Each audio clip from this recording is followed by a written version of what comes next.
Hello everyone. मैं हूँ doctor Mohammad Tausi, consultant physician and diabetologist.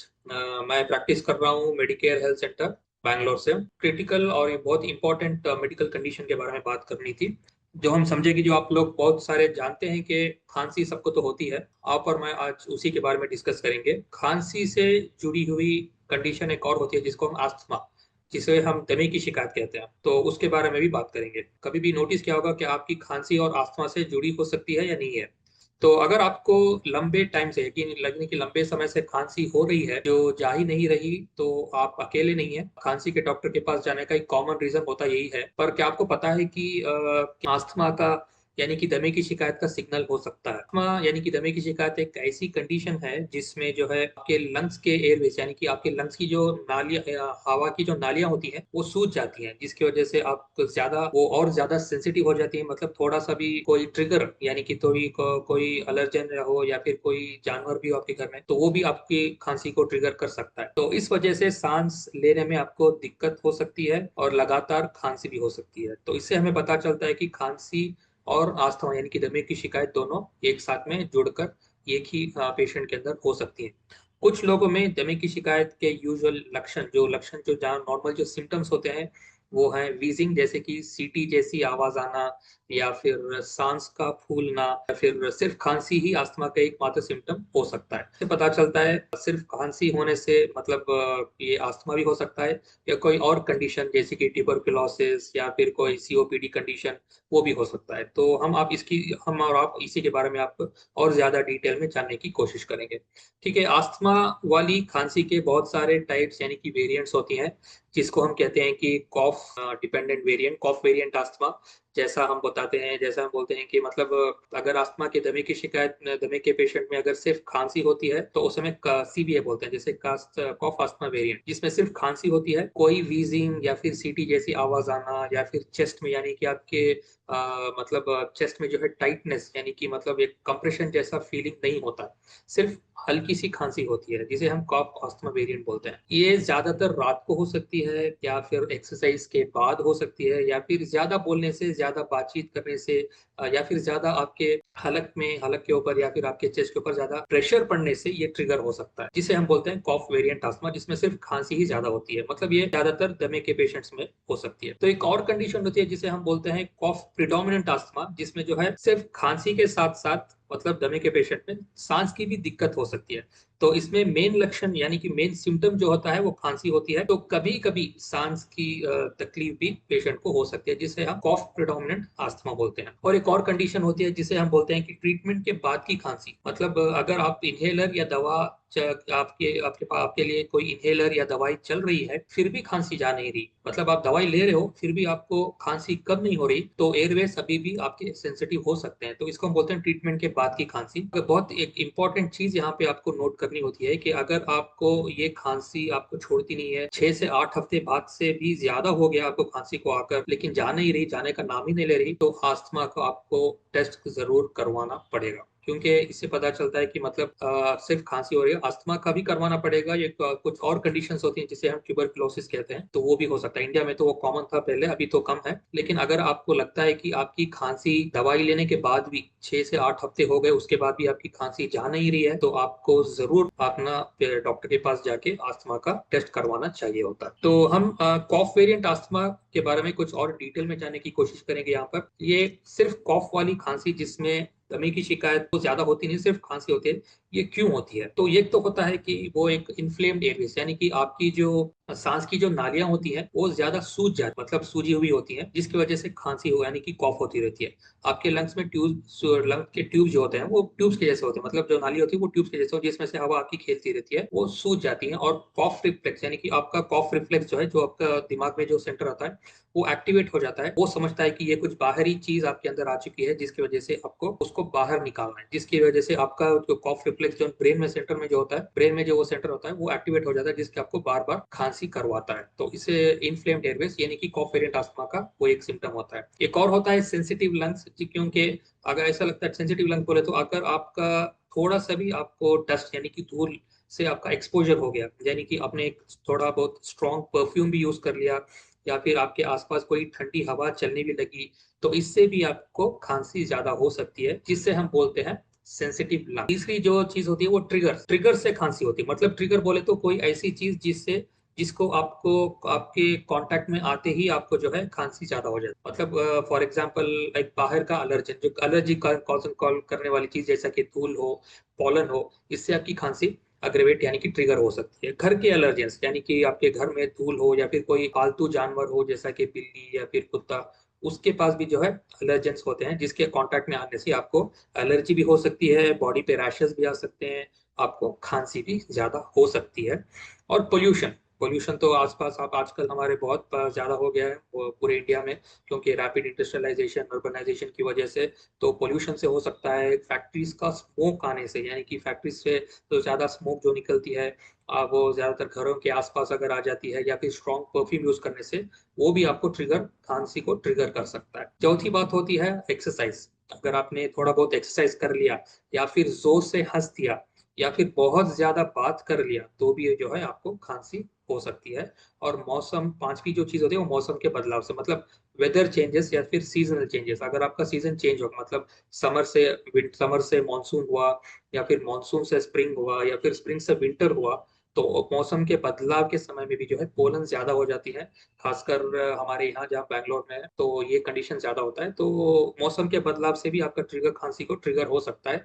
और स्ट्रेस, अगर आप स्ट्रेस्ड हो, नींद कम कर रहे हो, कोई एंजाइटी हो, कोई और मतलब कोई काम का प्रेशर हो, या फिर फैमिली का कोई टेंशन हो, या फिर कोई वायरल इन्फेक्शन हो, तो इससे भी जो है आपको खांसी ज्यादा हो सकती है। तो खांसी का रिस्क यहाँ पर हम और जानने की कोशिश करेंगे, रिस्क किसमें ज्यादा होता है। ठीक है, खांसी का रिस्क ज्यादा होता है अगर आपकी फैमिली में किसी को मतलब अस्थमा है। अगर मान के चलिए, अगर आपके फादर को, या आपके मदर को, या आपके भाई बहन को, या फिर आपके कोई खास क्लोज रिलेटिव को अगर अस्थमा है, 70 to 80% चांसेस होता है कि आपको भी अस्थमा आने के चांसेस रहेंगे। खासकर फर्स्ट डिग्री रिलेटिव, चाहे चाहे फादर, मदर, या फिर फर्स्ट डिग्री ब्रदर या सिस्टर, तो अगर उनको है तो आपको भी खांसी यानी कि अस्थमा होने का चांस होता है। रेगुलर एक्सपोजर टू स्मोक, अगर आप स्मोक करते हो, या फिर आप किसी के पास बैठे हो जो ऑलरेडी एक स्मोकर है, वो आपके सामने स्मोक कर रहा है, तो अगर वो स्मोक को भी आपने आपको अपने आप को एक्सपोज किया, तो भी आपका जो है अस्थमा ज्यादा हो सकता है, अस्थमा ट्रिगर हो सकता है। अगर आपका वजन ज्यादा हो, तीसरी बात जो है वजन ज्यादा, यानी कि ओबिसिटी, जैसे कि आपका बीएमआई, बॉडी मास इंडेक्स जो है, अगर आपका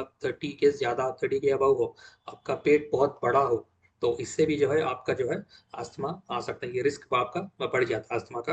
एंड आप एक पोल्यूटेड शहर में रहते हो, जैसा कि एक बैंगलोर हो गया, या फिर आपका चेन्नई, कैलकाटा, हैदराबाद जैसे बहुत बड़े बड़े शहर हैं इंडिया में, अगर आप इन शहरों में रहते हो जहाँ पे पोल्यूशन ज्यादा होता है, गाड़ियां ज्यादा होती हैं, तो इससे भी आपका मतलब आपका रिस्क अस्थमा का बढ़ जाता है। और इन्हीं शहरों में आपका एक्सपोजर केमिकल से हो गया, या फिर गाड़ियों का धूल यानी कि डस्ट या फ्यूम वाले एरिया में काम करना, या फिर कोई धूल में काम करना, जैसा कि थोड़े लोग काम करते हैं सीमेंट के व्यापारी होते हैं, तो उनको भी जो है अस्थमा का रिस्क बढ़ने के चांसेस ज्यादा रहते हैं। तो इन चीजों से आपका रिस्क बढ़ जाता है। तो क्या बता रहा था मैं, तो रिस्क क्यों बढ़ता है, ये तो आपकी फैमिली हिस्ट्री होनी चाहिए, तो आप स्मोक करते हो, या फिर आपके आसपास कोई स्मोक करता है, आपका वजन बढ़ा हुआ हो, आप एक पोल्यूटेड शहर में रहते हो, या फिर आप कोई केमिकल्स या डस्ट या फ्यूम, या फिर कारखानों में काम करते हो जिसमें ज्यादा धूल निकलती हो, इससे आपका अस्थमा का रिस्क बढ़ सकता है। इससे तो हमें पता चला कि रिस्क किसको बढ़ता है, और इसके सिम्टम्स क्या क्या होते हैं। अब मालूम करेंगे कि आप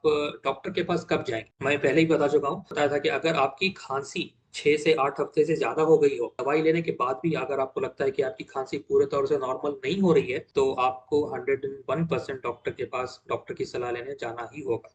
तो इससे हमको कंफर्म करना होगा कि आपको अस्थमा है या कोई और कंडीशन है। आप ऐसे समय पे भी जा सकते हैं जैसे कि आपके नए लक्षण, जैसे आपको सांस की भी दिक्कत होने लगी हो, खांसी के साथ साथ अगर आपको लगता है कि आपके चेस्ट में टाइटनेस बढ़ गई हो, आपको लगता है कि सांस आपकी खेल नहीं रही हो, और आपको सांस लेने में बहुत ज्यादा दिक्कत हो रही हो, वीजिंग जैसे कि सीटी जैसी आवाज आ रही है आपके चेस्ट में, तो हो सकता है ये क्लासिक अस्थमा में बदल रहा हो। तो इसलिए यहाँ पे बहुत जरूरी होता है कि आपको जो है डॉक्टर की सलाह लेनी जरूरी है, अगर आपकी खांसी 6 से 8 हफ्ते से ज्यादा हो जाए। कोई इमरजेंसी सिचुएशन हो जाए, जैसा कि सिम्टम्स हो रहे हो, आपको तुरंत हॉस्पिटल जाना चाहिए, कब जाना चाहिए? तो जब जाना चाहिए जब आपको सडन से बहुत ज्यादा तकलीफ हो गई।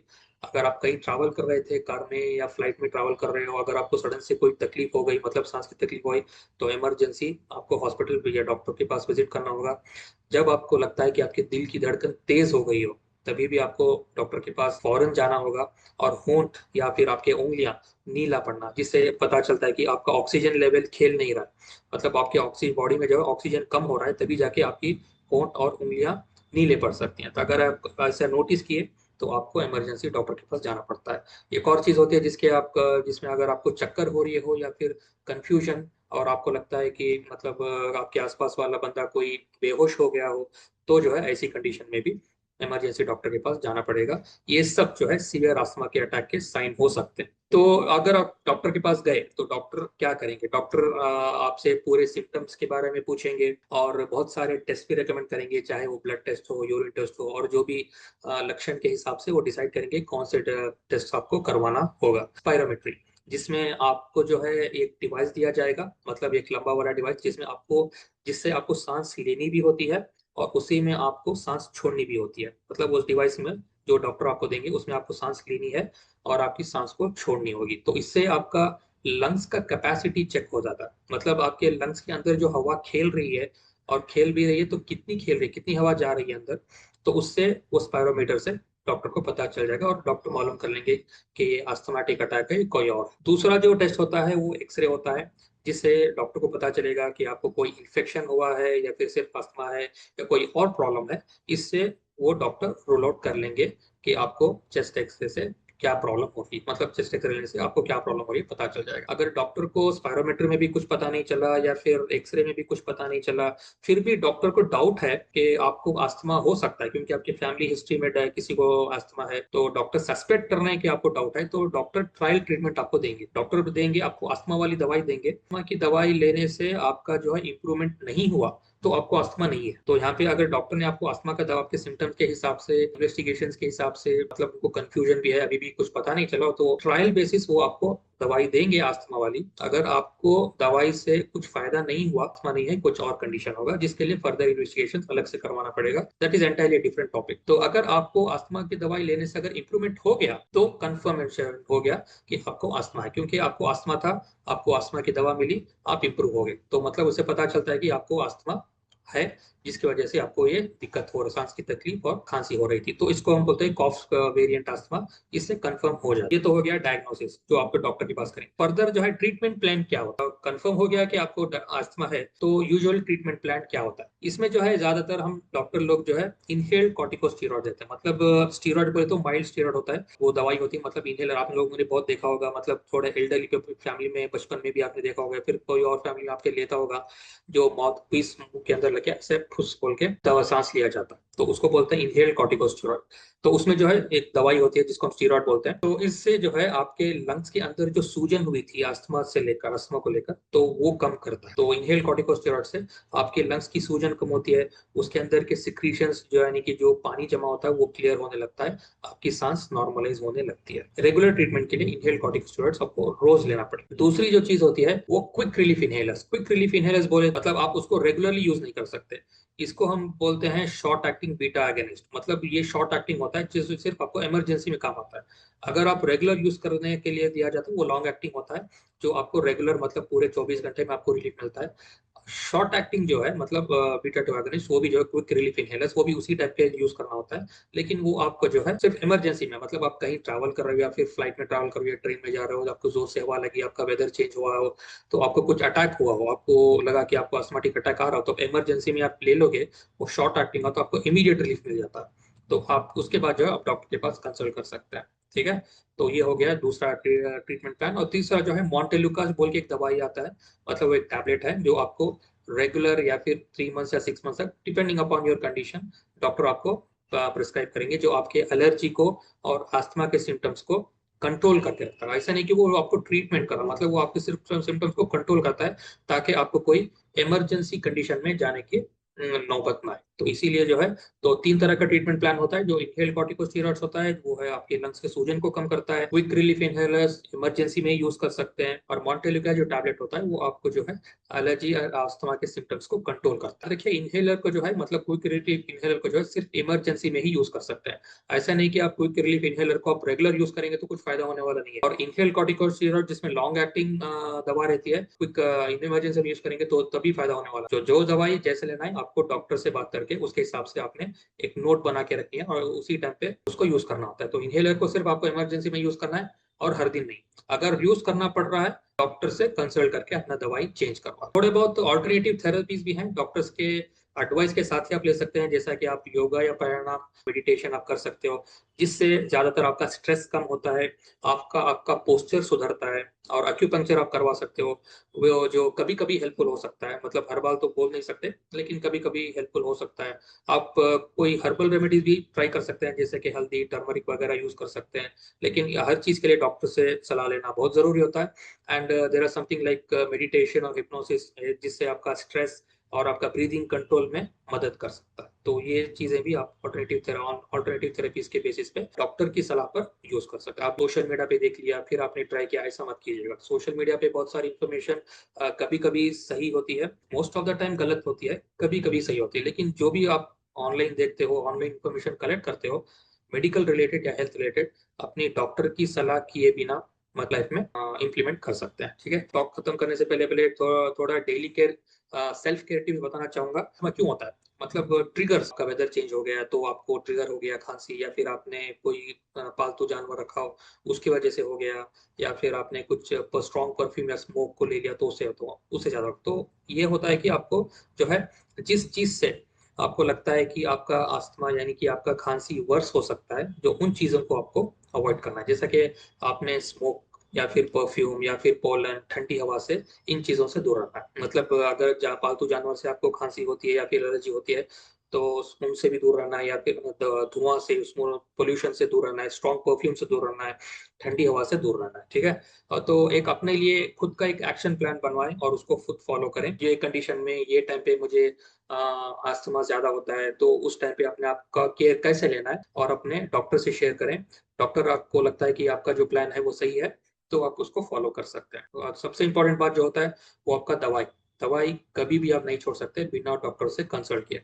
आपकी दवाई टाइम टाइम पे लेते रहना। ऐसा नहीं कि हम लोग अस्थमा जो है आपको ट्रीट करना, आपका सिर्फ हम जो है इट्स अ क्रॉनिक कंडीशन।